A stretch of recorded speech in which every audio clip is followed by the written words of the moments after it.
Alors, premier élément, on va dire la discussion sur les chiffres. Ce qu'il faut savoir, c'est qu'en Île-de-France, il y a maintenant relativement peu d'abattoirs. Il y a eu des fermetures, il y a eu un certain nombre d'établissements qui ont été fermés depuis une petite dizaine d'années. Aujourd'hui, il y a à ma connaissance 4 abattoirs, dont un qui fait exclusivement du porc et donc pas construction pas concernée par l'abattage rituel, et puis 3 abattoirs qui font du bœuf. Et il n'est pas faux de dire que ces abattoirs font pratiquement du bœuf ou du mouton du reste.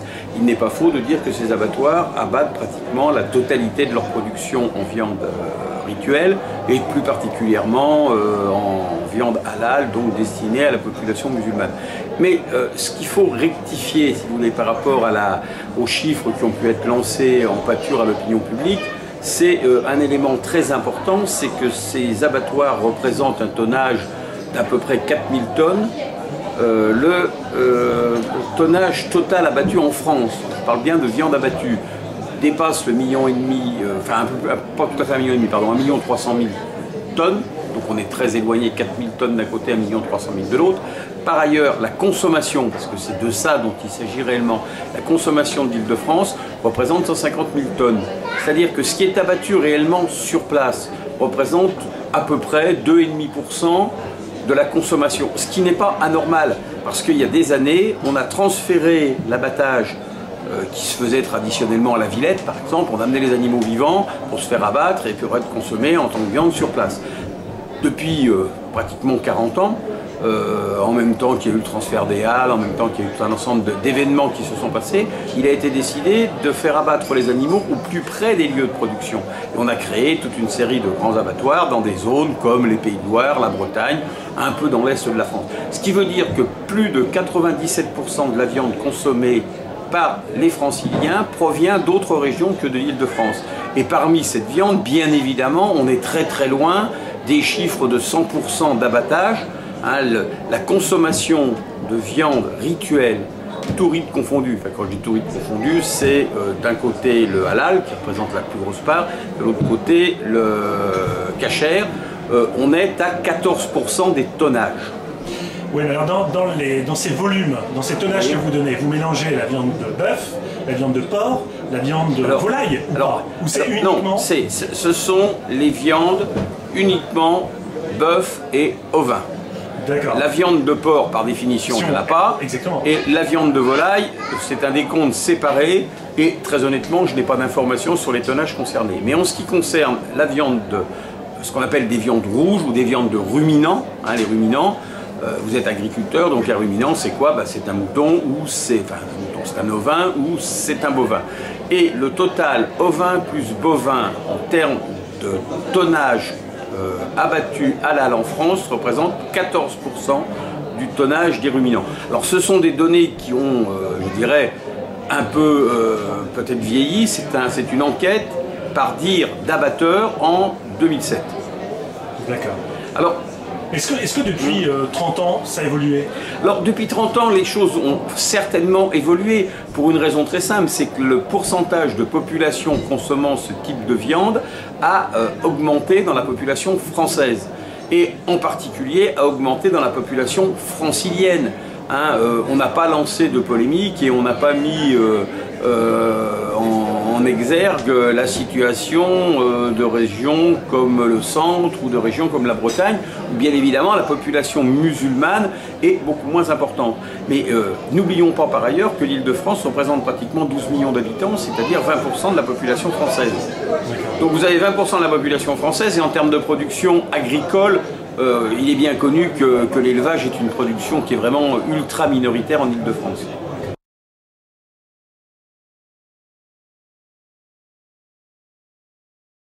Alors des journalistes ont soulevé des problèmes de sécurité alimentaire pour l'abattage rituel et de souffrance de l'animal. Alors, bon, si vous voulez, pour abattre un animal, en France, de toute façon, il y a des lois, il y a des règles, et il faut être dans un abattoir.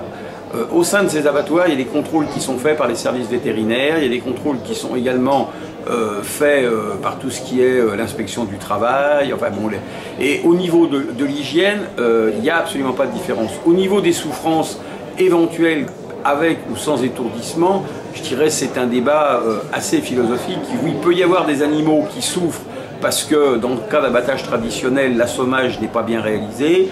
Dans le cas de l'abattage rituel, si les choses se pratiquent de façon, je dirais, professionnelle, c'est très difficile de répondre, de savoir s'il y a plus ou moins de souffrance. Les uns vont vous dire c'est évident, il n'y a qu'à regarder, d'autres vont vous dire bien au contraire, des études ont pu être faites. Ce qui est certain, et c'est la raison pour laquelle nous, Interprofession, on a travaillé avec les pouvoirs publics, les défenseurs des animaux, les cultes, les représentants des cultes, on a travaillé à compléter la réglementation. Comprenons-nous bien, aujourd'hui pour abattre, pour être autorisé à abattre de façon rituelle, il faut avoir une dérogation, ce n'est pas la règle. La règle c'est prévu par les textes communautaires, transcrit en droit français, la règle c'est je dois travailler avec un assommage préalable de l'animal. Mais pour des raisons de culte et pour des raisons de rite, de croyances religieuses, il est autorisé par dérogation, à partir du moment où cette dérogation est demandée, d'avoir une autre façon d'abattre qui est sans anesthésie préalable, sans assommage. Alors, aujourd'hui, enfin quand je dis aujourd'hui, il y a quelques semaines, fin décembre, il est sorti un décret. Alors pourquoi ce décret? Ce décret, par définition, si vous regardez la concordance des temps, il n'a pas attendu la polémique actuelle. Simplement, nous savons que c'est un problème de plus en plus important parce que la population augmente, parce que c'est un pourcentage de viande qui prend de l'ampleur. Et donc nous avons voulu encadrer les choses pour justement éviter qu'on puisse raconter que par commodité on abattait tout en halal et puis qu'ensuite on introduisait ça pour des raisons de rentabilité. Voilà, pour des raisons de rentabilité. Alors, aujourd'hui, ce qu'on nous avons demandé, le texte auquel nous avons abouti tous ensemble avec, encore une fois, les différents représentants des différents secteurs concernés, que ce soit les cultes, que ce soit le bien-être animal, que ce soit la filière en elle-même. On a abouti sur les musulmans, enfin, les représentants des musulmans de France se sont réunis. Alors, c'est pas Interbev, si vous voulez. L'État a considéré que face à l'augmentation de viande qui passait dans ce type de circuit, il était sans doute nécessaire, parce qu'en particulier les défenseurs des animaux, en particulier les gens, étaient nécessaires d'avoir une réflexion. C'est l'État qui a initié cette réflexion. Alors, et donc nous y avons participé, on a été consultés, on a donné notre avis sur un certain nombre de choses, et on a dit la meilleure façon de savoir ce qui se passe, c'est de mieux encadrer les choses, et de faire en sorte que vous ne soyez autorisés à abattre de façon rituelle que si ça correspond à une commande réelle. Oui, dérogation, on est sur le régime. On est sur un régime dérogation, vous demandez un agrément pour abattre, donc vous demandez une dérogation, vous êtes agréé pour abattre, et cet agrément qui vous est donné au niveau départemental par le préfet, de par le décret de décembre dernier, ne peut être donné qu'à partir du moment où vous présentez réellement la preuve que vous avez une clientèle qui a besoin de ce type de viande et qui a besoin de ce type de viande dans des quantités telles que ça correspond bien avec votre abattage et que c'est pas par commodité que vous vous mettez du jour au lendemain. Qui va contrôler ça? Les services de l'État, à travers la répression des fraudes et à travers les services vétérinaires, comme c'est actuellement le cas.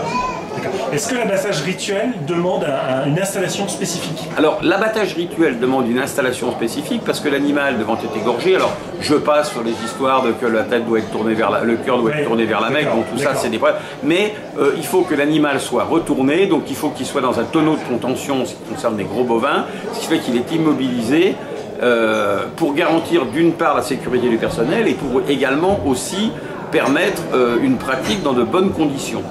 Alors ça, c'est le premier point du décret qui est important, je dirais, c'est l'adéquation entre les demandes et l'offre. Le deuxième point, c'est qu'on insiste beaucoup, et on n'en parle pas suffisamment, sur la nécessité de bien former les sacrificateurs. Les sacrificateurs, ce sont des religieux. Et ces religieux, par définition, leur formation, elle n'est pas forcément une formation de travailler en abattoir. Donc ils doivent être parfaitement bien formés, de façon à savoir le bon geste, et ce qu'est le bon geste va éviter le maximum de souffrance à l'animal. D'accord, ok. Alors il y a un journaliste là sur France 2 qui a parlé des problèmes de sécurité alimentaire, comme quoi il fallait ligaturer, et qu'on ne le faisait pas en fait.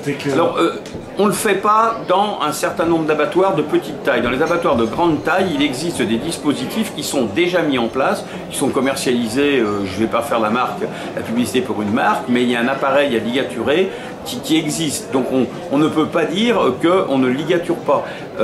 Alors, bien évidemment, ça nécessite, encore une fois, une bonne technique, une bonne pratique, et cette présence de l'appareil pour travailler proprement et faire cette ligature sera aussi un élément à prendre en compte dans le cadre de la dérogation accordée. D'accord. J'ai rencontré les gens de Charal et qui me disaient, oui, en effet, on pratique, bon, il y a de l'abattage rituel, il y a l'égorgement, et tout de suite, nous, on étourdit l'animal pour lui éviter la souffrance. Oui, alors, il est égorgé et c'est une spécificité de chez nous. C'est pas forcément une spécificité de Charal. C'est vrai que Charal, tout dépend, si vous voulez, comment dirais-je, l'entente ou les discussions que vous avez pu avoir avec l'imam. C'est vrai que dans un certain nombre de cas, c'est une interprétation qui consiste à dire, qui est autorisée. C'est encore une fois, c'est je ne sais pas s'il faut dire du droit, mais c'est de la responsabilité des cultes de dire on égorge sans étourdissement. Alors, il y a un certain nombre d'abattoirs qui égorgent et instantanément assomment l'animal. Il peut y arriver dans certains cas, dans certains pays, des cas où on pratique un peu différemment. Mais Charal le fait de manière quasi systématique. Il peut y avoir d'autres abattoirs. Moi j'avoue que j'ai pas une connaissance, mais ce que vous ont dit les gens de Charal est exact.